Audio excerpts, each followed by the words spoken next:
got a coin to give away? Yeah. Okay. Woo! Feels real good to be here.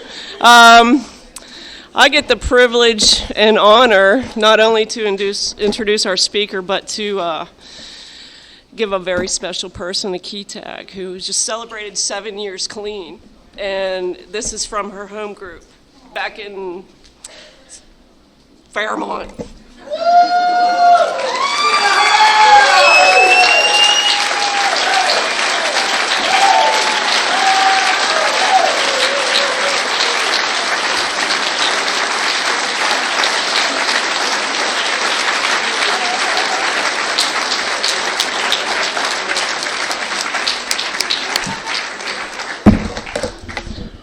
Okay, I'm nervous and I'm not speaking.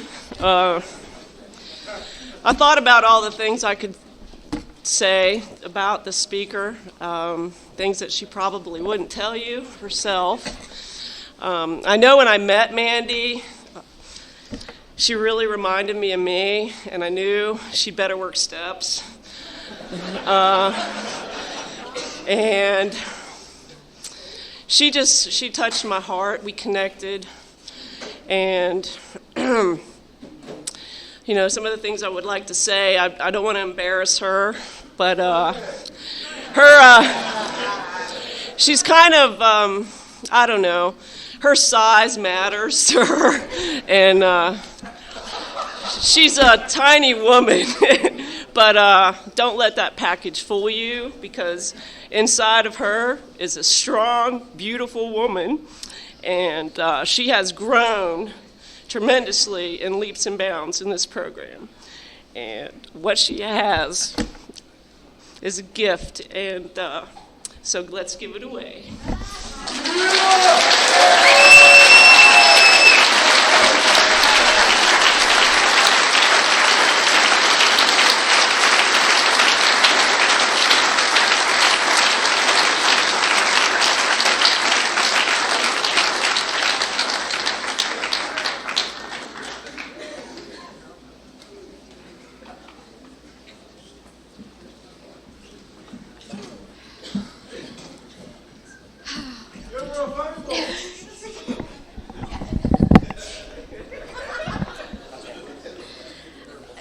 Yeah, that's good.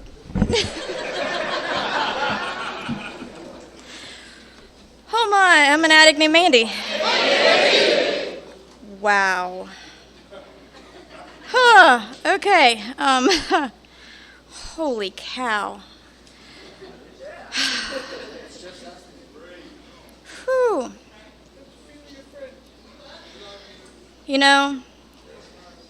The funny thing is I've been building myself up to be so nervous, and then I got up here, and I'm telling you, something happens at this place.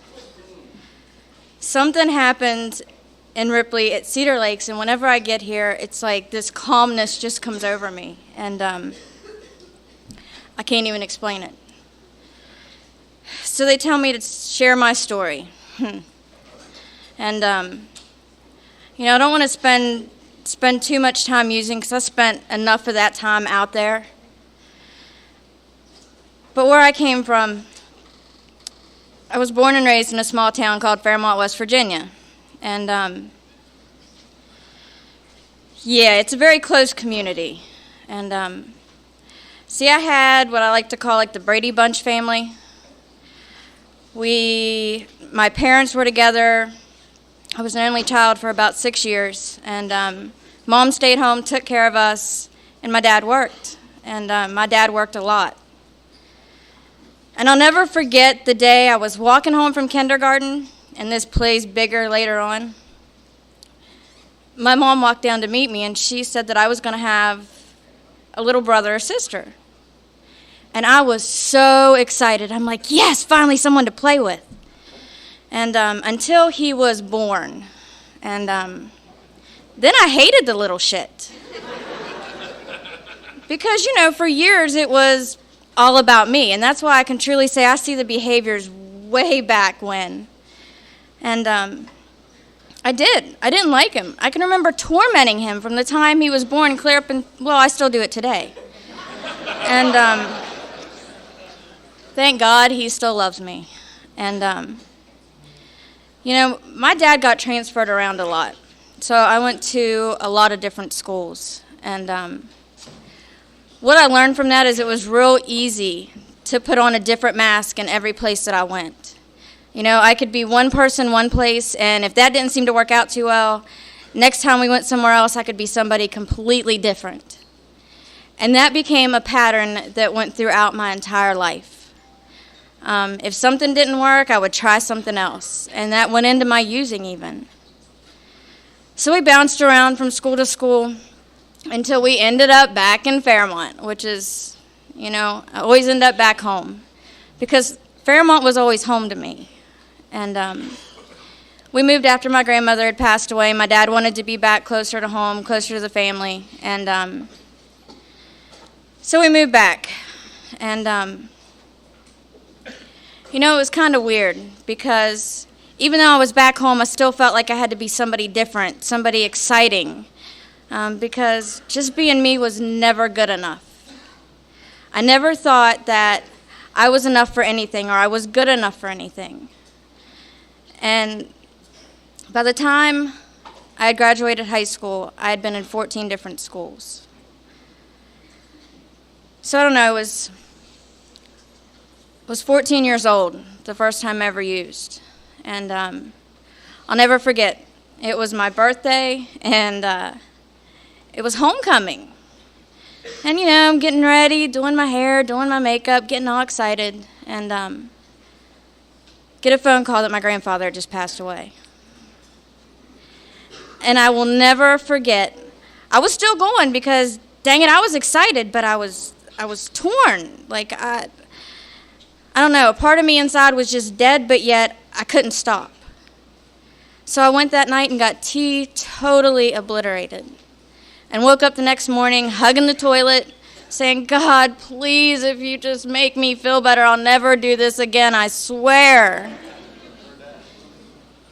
Until next weekend. And that's exactly what I did. And that next weekend became the next weekend, and then a couple times during the week until, and I thought it was socially acceptable because I was using a legal drug. And, all my friends were doing it, and I can remember saying, I'll never do anything like that. I'll never do anything the rest of these people are doing because it's just this legal drug. It's okay. Everybody does it. And it stayed that way for a while. And then I got into a relationship. At 15 years old, I thought I knew everything. I knew what was best for me. I knew what I was going to do. I had my life planned out. And it was going to be with this guy. And I stayed with this person for 9 years. And that's when life went downhill. Slowly but surely, life started falling apart. I found bigger and better things. And this relationship was very abusive. Physically, mentally, emotionally. And I stayed. I stayed because I did not believe that I could do anything any better or anything any different. Because after a while, after you hear that you're worth nothing and that you're going to amount to nothing, you start to believe it. And I started believing it. So I'm in this relationship, graduate high school. Well, actually, let me back up for about 6 months. At 17 and a half years old, my parents decided that I was out of control. I wouldn't listen. I did what I wanted to do. I was skipping school because I knew what was best for me. And they took me to court and put me on juvenile probation. And I spent my last 6 months of my senior year of high school with the 6 o'clock curfew. And at first it really pissed me off until I realized that my mom had a prescription that I could sneak downstairs and take because she didn't take them, so it was okay. They're there. She doesn't take them. She'll never miss them. and life was good at home. I spent 6 months comfortably numb and was okay with that. So I get off probation and I'm like, I'm free, that's it, I'm out. And I left.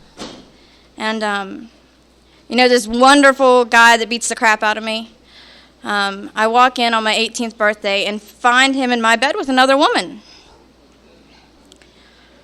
So things got really bad.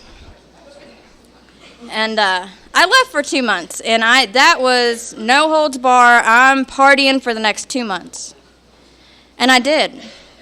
Until I was staying with a good friend of mine at the time, and she lived with her dad.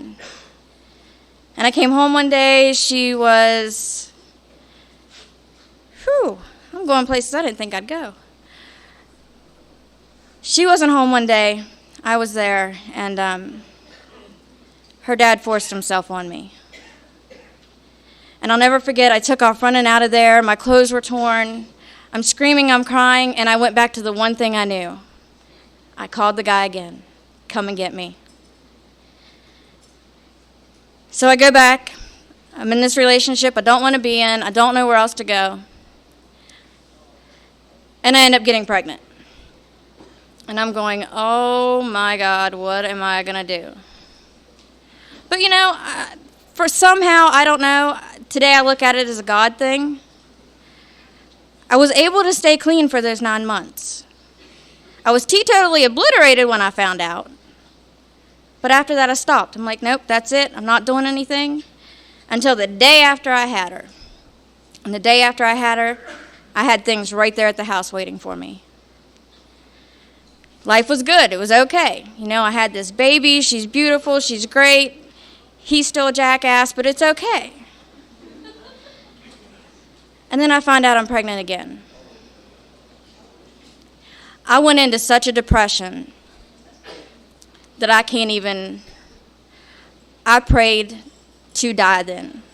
Because I kept thinking, and I apologize, I'm going to cuss. I don't think there's anybody here anyway. I kept thinking in my head, I could not fathom the thought of duplicating another dickhead. And that's exactly what my thought was. I did not want to have another child with this guy. But inevitably it happened. I got big and I had another kid. And this time it was different. Because see, after I had her, I have these 2 beautiful little girls, and I was in such a depression that I did not know how to come out of it. So I did what I knew how to do best, and that was use more. And I found, once again, bigger and better things, because the things I were using just wasn't quite working the same anymore. So I go into using full force, and this time it was with a drug that I could not function if I did not have it. I had to have it. I thought that, and I look back at it now and I'm like, I was using against my will. I did not want to use, but thought that I had to, thought that I had absolutely no other choice. So I kept using more and more and more, and I would go and I would find doctors that would give me exactly what I wanted, because I was such a good addict, I could convince myself that things hurt, that didn't hurt. So, if I could convince myself, I knew damn well I could convince them, because I'm a good manipulator. So I did. So I find this doctor, she's giving me exactly what I want, and eventually all good things come to an end, and she gets busted for writing bogus prescriptions. So that hook's gone. Now I got to find another way. So I found another drug. And this one took me to my knees. I found this drug and it became my everything. It went above my kids. It went above myself. It went above all those morals and values that I thought that I had. The beatings are getting worse. My using's getting worse. And I realized that if I used that much more, it seemed to dull some of that pain. That's how I coped with it. So I realized that I can go somewhere else, get it way cheaper, come back, sell it, stay at home, be a good mom. And life was good. Until I couldn't get rid of enough to use enough. And I start using more and more and more. And then I start writing bad checks, and I'm stealing things, and I'm robbing from this person to give to this person. And life got really chaotic really quick. So then's where the hard stuff comes. I got pulled over out of state. And see, I had this grand idea. We were going to make a family day of a dope run. And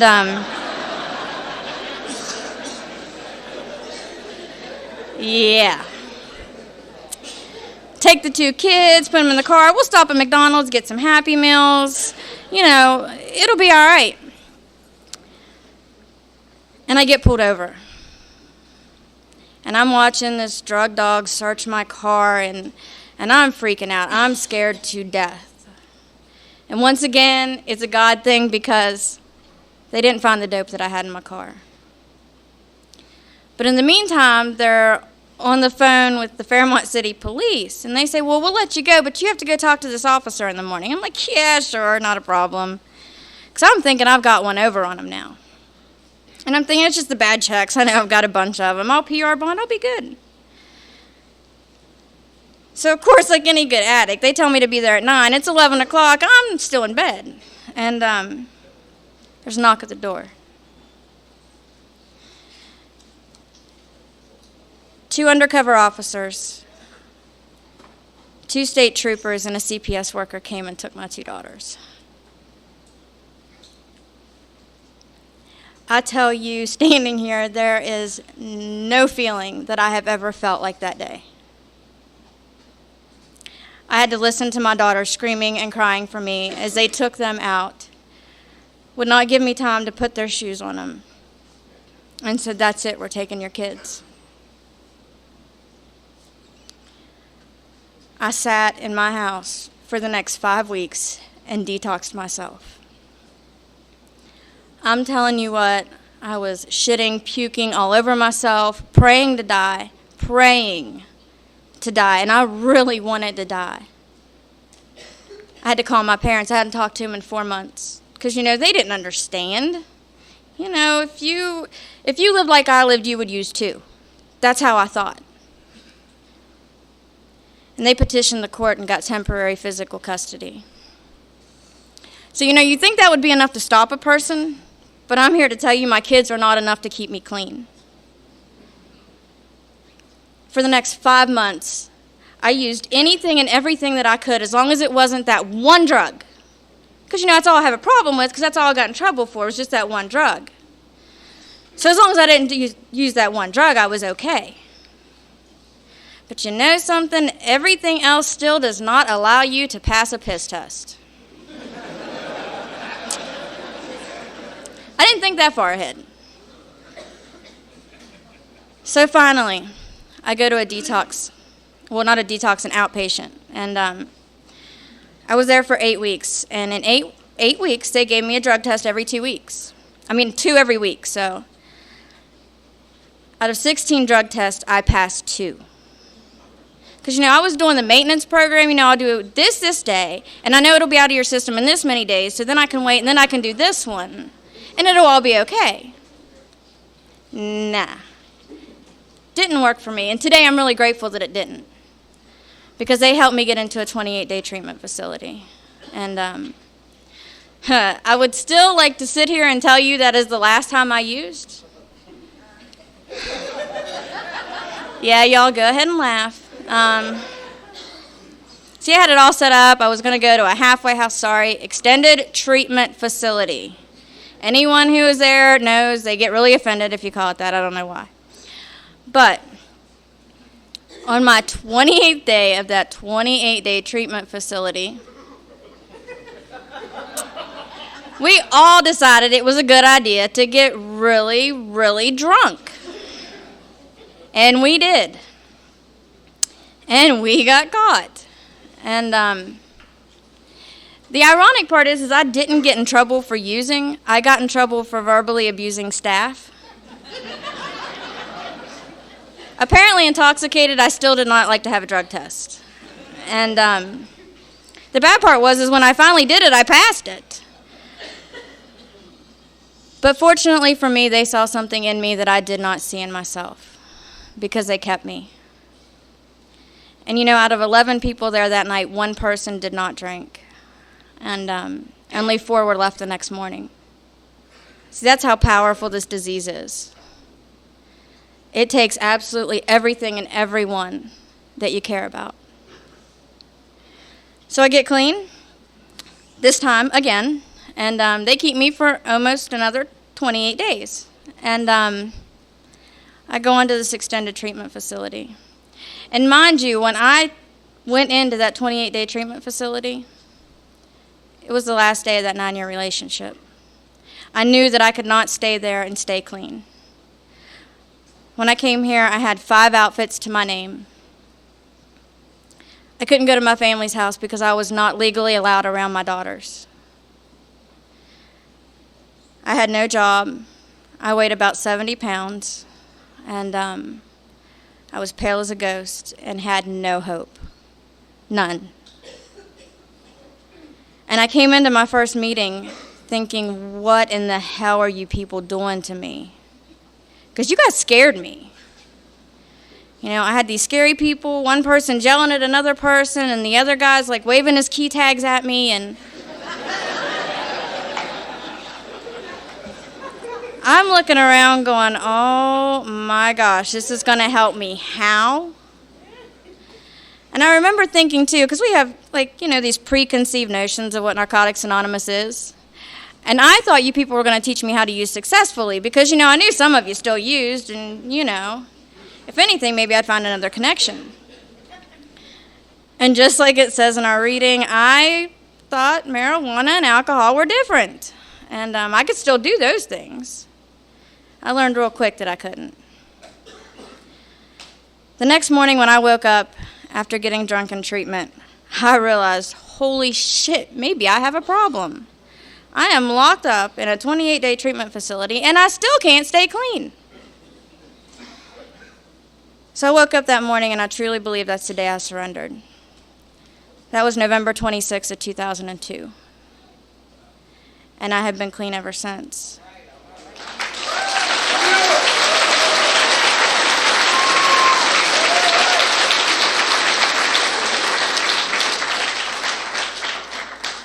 Now, see, all that other stuff was easy compared to when I got here. Because life got hard here because it became real.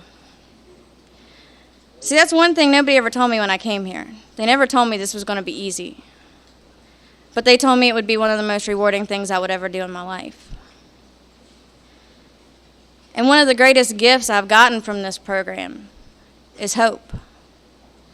See, I came here and I had no hope. No, nothing. There was nothing left inside of me, nothing. And see, eventually I started gradually getting a little bit more time with my kids. They were 2 and 4 at the time when they were taken. And today I thank God for that because there's a lot of things they don't remember. And I'm okay with that. I actually had my daughter the other day ask me if I'd ever drank a beer. That was a fun question to answer. So I'm in this extended treatment facility, and I met a lot of really wonderful people. And I was there for about 90 days, and the courts look at me and they say, well, you've done everything that we've asked you to do.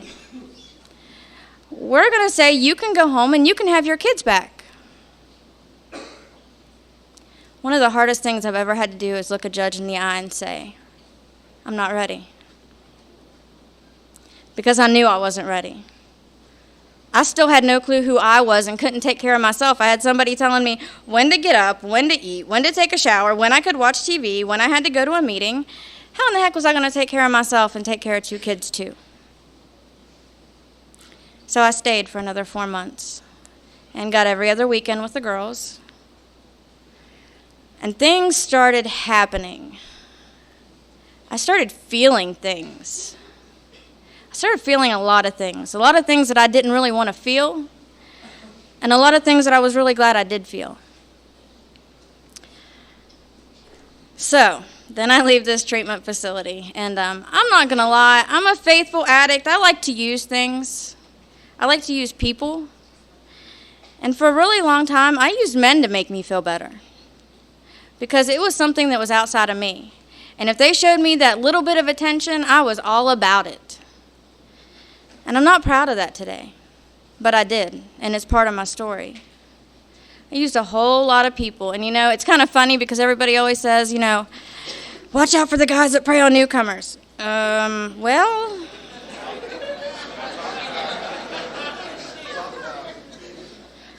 I was a woman who didn't really care how much clean time you had, and if you could make me feel better, I used you. And so no offense, ladies or men, but we all use each other if we can. So I get a job. I leave treatment. I get to go home with my parents. I've got their help, thank God, because I have wonderful parents. And they were really supportive through it all. I get to go home. They let me come home. They let me stay there. They help me with the kids. They watch them while I go to meetings. And I get a job because I'm thinking that's the responsible thing to do. I'm coming up on a year clean. And I have this job for about a month, and they call me into the office one day and tell me I'm fired. And I kind of looked at them like, why? I don't understand. Well, apparently there's this little box that you check that says, have you ever been convicted of a misdemeanor or a felony? And I checked no. And when they did a background check, I have all of these things outstanding. So I lost the job due to my dishonesty. So now I'm clean. I've had a sponsor, didn't use her. Got another sponsor, didn't use her. And now I'm going, what in the heck do I do now? I'm still miserable. You took the dope away. And now I don't know what to do. So I get a sponsor. One that I'm calling on a regular basis. And see, I was a classic example of I would act first and call you later. So I did that for a really long time. I had this sponsor for about a year. And I was so good at that. I would act out, and I would call her the next day and be like, well, I did this last night. Well, why didn't you call me before? I don't know. I didn't think of it. So eventually, she let me go. And today I look at that and I'm going, damn, I don't know how she put up with me. I was a sick, sick addict. But apparently she loved me enough. So I get another sponsor. And this one I've had for 4.5 years. And she taught me what unconditional love was about. She taught me that no matter what I do, what I say, I'm still an addict, and I'm still just a sick person trying to get well. So I start working steps. And I'm like, wow, this is great. I'm feeling better. I'm starting to look better. Life's starting to come together. I got another job, was there for about a year. And then I decided that I wanted to try something different. So I applied at this other job that I never, ever thought that I would get. Because, I'm an addict now with no self-esteem. And I got the job. And I'm very proud to say I've been there for almost 5 years. And this is someone who did not know what the word work was until I got clean. The longest job I'd ever had was 9 months. And I got clean, and all of a sudden, I work a few steps, and now I'm employable. You apply a few principles, good things happen, go figure. And I started doing service work. With 9 months clean, I started doing an H&I meeting. And I was a panel leader of that meeting for 4.5 years. And I loved that meeting. I love doing H&I work. It has been the one thing that has kept me coming back even when I didn't want to, because I'm a firm believer in commitments. See, a lot of people don't take commitments seriously nowadays, and you know something? That was beat into my head early on, that if you say you're going to do something, you do it. And I didn't know what that was about until I came here. I will say since I've been clean, 2006 was my hardest year. And 3 years ago, at the spring convention on a Saturday night, there's a woman that I was sponsoring. that was sitting out back at the speaker meeting on Saturday night. And we got a call saying her 8-year-old little girl had been in an accident. And a few addicts threw her in the vehicle and were headed to Ruby Memorial Hospital because they had life-flighted her. And before they got out of Ripley, we got a call saying she had passed away. And we took off. I mean, a handful of us just took off, left our stuff here, and went straight to Ruby Memorial Hospital. And I'm here to tell you, as sad as the situation is and as horrible as it was, I saw what Narcotics Anonymous can truly do. I saw people in our community come together like I have never seen anything else in my entire life. People that were up in each other's faces, yelling at each other the night before, were coming together to help this other addict and their family. It is the most beautiful thing I've ever seen. And it's something I've never seen anywhere other than here. So we got through that. Then a few months later, my boyfriend at the time, his grandmother passed away. And then 3 months later, see, my dad had been sick for a really long time. See, I'm really fortunate that that was a relationship that I was able to mend in recovery. My dad got really sick, and got a call one night saying they were calling the family in, and the next morning we got the call saying he had passed away. We buried my dad 5 days before my 4-year anniversary. And I say we because I learned real early on in this program I have to do nothing in this program alone. Nothing. At one point in time, there were more addicts than there were family members in the funeral home. There were people there to take my daughters to a movie, to take them to McDonald's, just to keep them for a few hours, to help. There were people there that loved me when I did not even know how to get the words out. I had no clue what to say, no clue how to think, no clue how to feel. I was completely numb. And these people were there. They were there, and they wanted absolutely nothing from me, just to be there and help. I can honestly sit here and tell you I was not sad to see 2006 go. But then, see, I got to back up for a minute because I took a year off of a relationship because, I thought it was the healthy thing to do. And then I got into one. It was a year to the day, mind you, because I'm a good addict. It was exactly 1 year.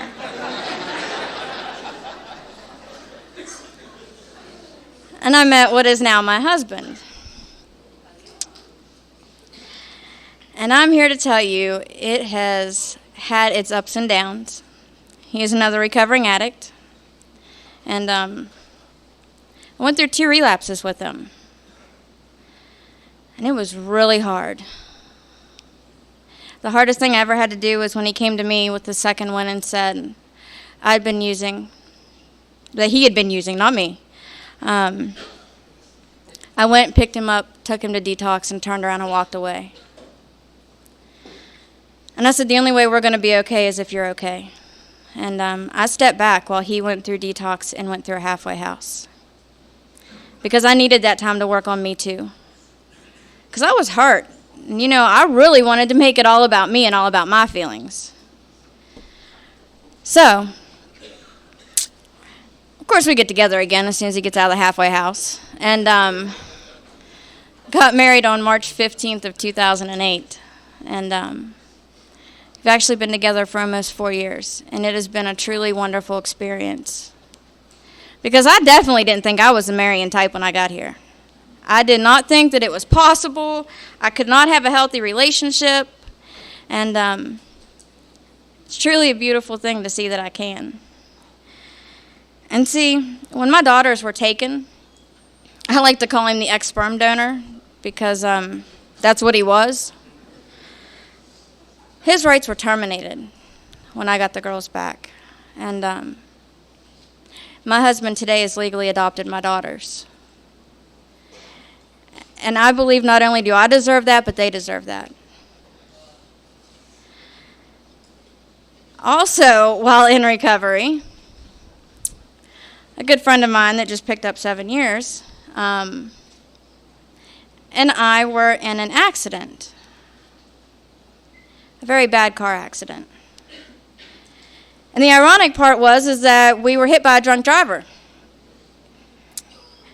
and knocked completely unconscious for 48 hours. I woke up to be told that we were in an accident because I didn't remember anything, that my brain was bleeding, and I had 7 staples in the back of my head.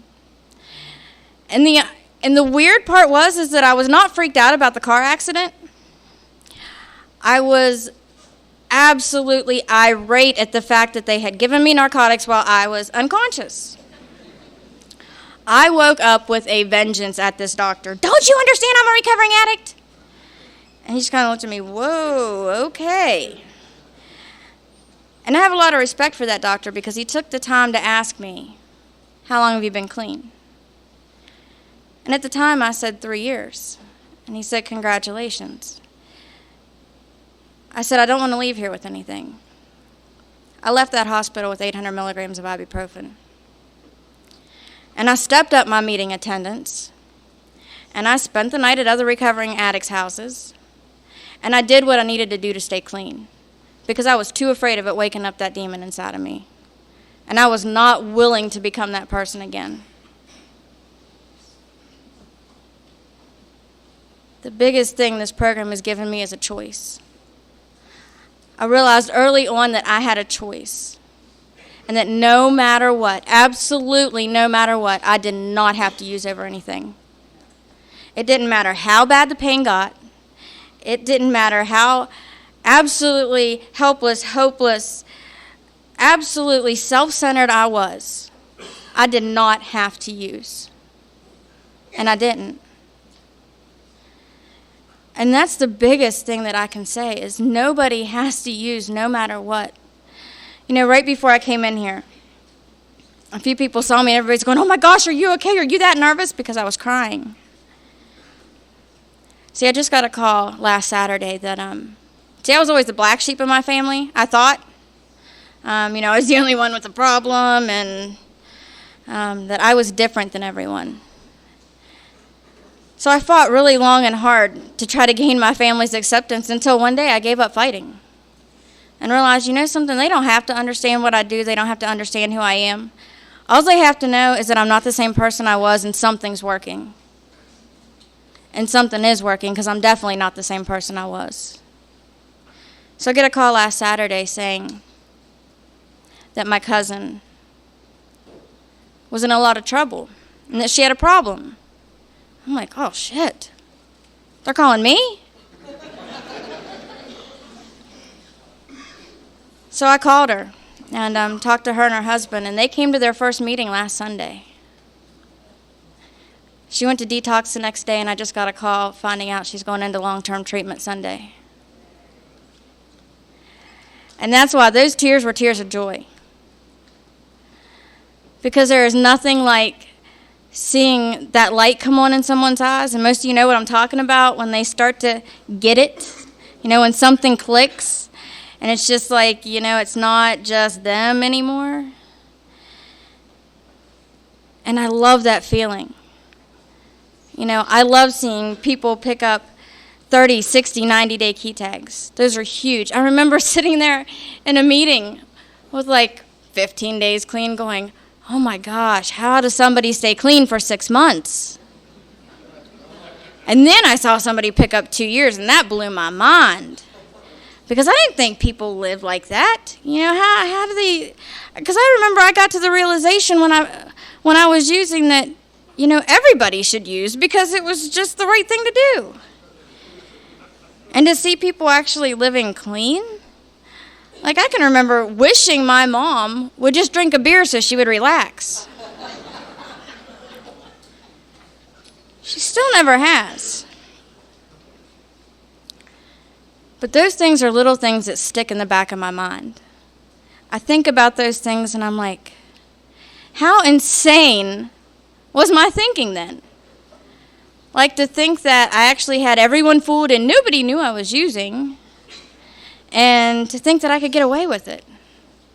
Because eventually it's just like our bitter ends, jails, institutions, and death. We always end up there. And and mine was a spiritual death. I had lost absolutely everything physically, and there was nothing left inside of me. Absolutely nothing. The first year was the hardest. It was hard. It was hard learning how to live without the use of drugs. And then I come in here, and you people just seemed way too happy. You were laughing, you were joking, you were hugging me. And I had a serious issue with people touching me at first. And I think about that today.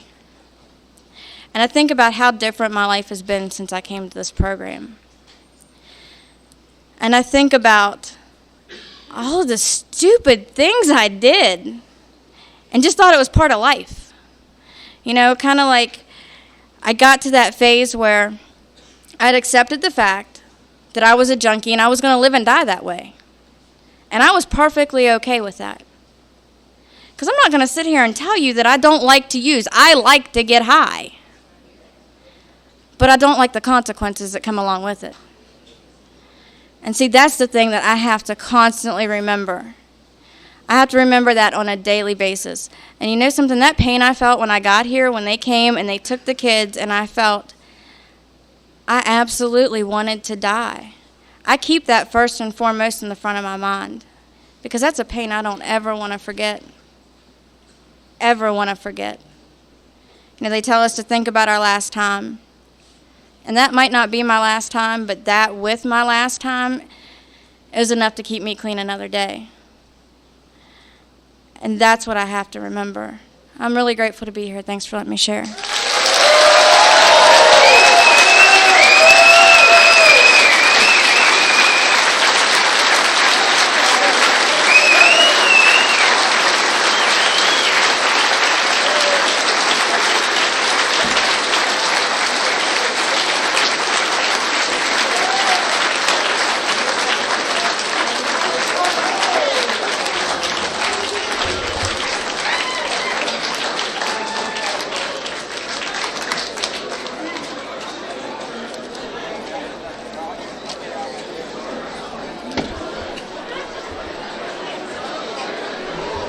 Thanks, Mandy, for sharing. Thank you so much. I tell you what, tonight, since the rain has occurred outside, the field is nothing but a swamp. So what we're going to try to do, we're going to try to close inside tonight with a group hug.